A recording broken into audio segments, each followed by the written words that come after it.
The camera for the most part is okay, but terrible for when fighting people or scaling rooftops. Of all the things to change from the last game, why did it have to be the camera? Actually, a lot of Creed fans are a little irked by this when climbing. It doesn't make the climb harder, just awkward. However, the biggest gripe is when fighting a large group in a dense location where stuff blocks your view constantly. The camera seems locked in a bad position and you can't get it out, making it difficult to fight. My final minor issue with the gameplay is players can't assign a quick list of weapons. You only have a hidden blade, the health option, the sword, or your bare hands. So mid-fight, you'll be switching between either the sword or hidden blades a lot. Again, this is just minor stuff.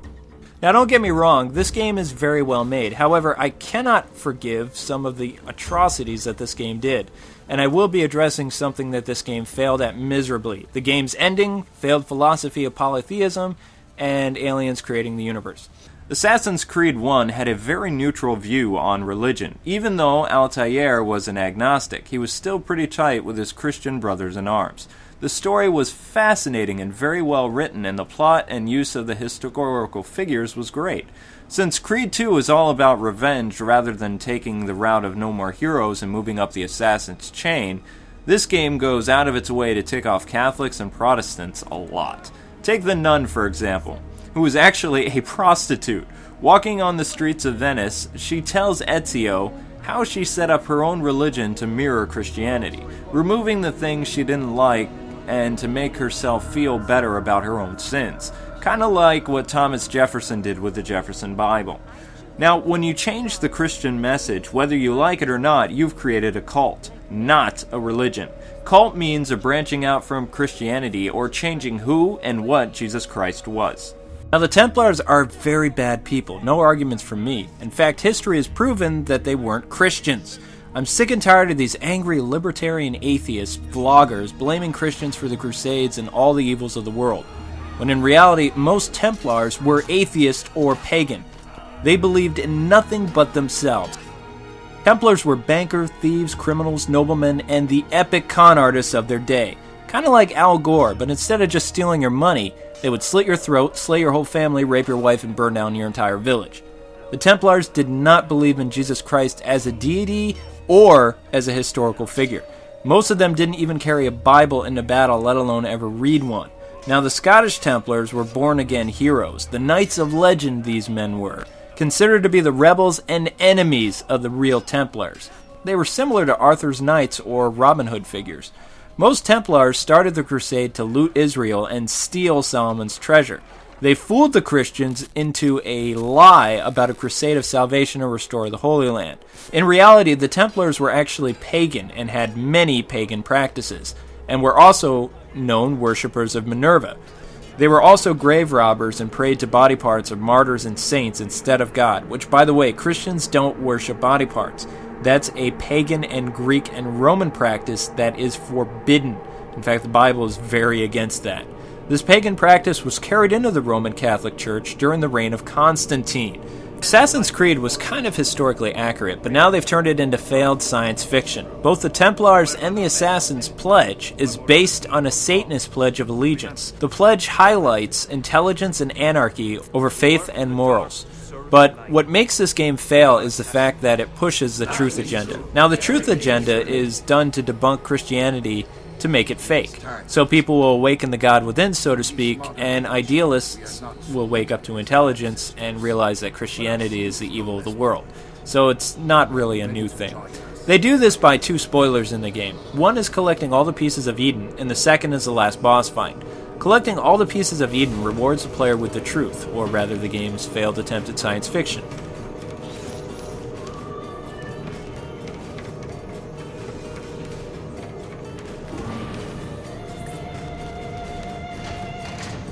The movie opens with Adam and Eve leaving the Garden of Eden. But it turns out the garden is an advanced alien civilization, and the tree of knowledge of good and evil is a round sphere of knowledge thing. Although me and a lot of Christians believe that civilization was actually very advanced before the flood. Maybe not that advanced, but it was pretty advanced. Since the protagonist is Catholic, he knows that the Templars are crazy. In fact, during the final boss battle, the Spaniard even says, one, he doesn't believe in the Bible to be truth, and he doesn't believe in God at all. In fact, all he wants is power, where Ezio is kind of like, how can you call yourself the Pope when you don't even have any faith or believe in God? I still have no idea how this game made it past the, quote, censorship in America, because this game is way more anti-Christian than the last one. That's even possible. But it gets better, folks. It turns out Minerva, which again is a Templar worship deity with other Roman gods and goddesses, she created the world with the other gods. Which I can see the Roman gods actually being aliens. That makes more sense. But it echoes the 21st century crazy philosophers of our day with, oh, it's immoral to believe in God, but aliens exist! As you can see, the story from the second game didn't really mesh well with the first. Yet the game says it covers all faith and the team who created the game are religious. Then explain why Minerva says all religions are fake and warns the player to be aware of the people who bear the cross. And guard against the cross, for there are many who will stand in your way. Still, what this game teaches should be taken with a grain of salt.